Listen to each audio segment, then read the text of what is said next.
the Chinese troops were up to. Before I come to you, Gursimran, once again taking a word from Major Gaurav Arya, who's also with us on the phone line.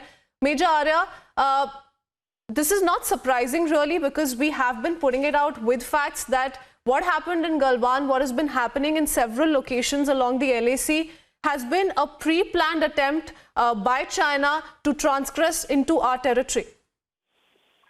No, absolutely. It was Galwan was an attempt by the PLA, the Chinese army, to create an effect of shock and awe, so that the Indian troops would be terrified and they would go back.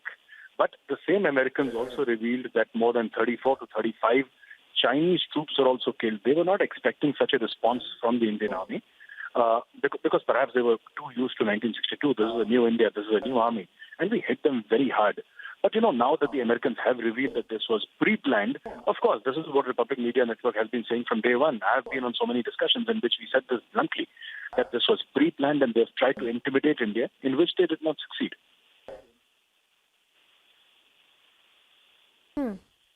Absolutely.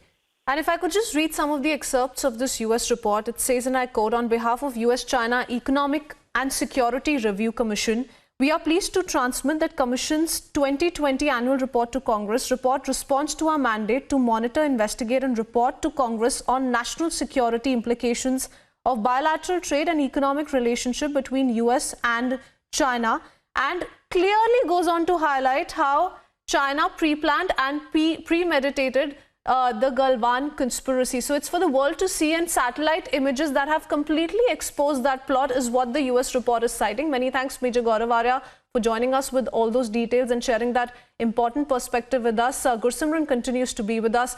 Gursimran, there were several questions that came to light, and we will in fact keep tracking the latest reactions as well. It becomes extremely important to understand how and why was China throughout in constant denial, did in fact fail to honor its own troops when they died in those Galwan clashes as well. So several questions that were emerging have all been answered with this US report. But for the moment, quickly moving on to some other national updates.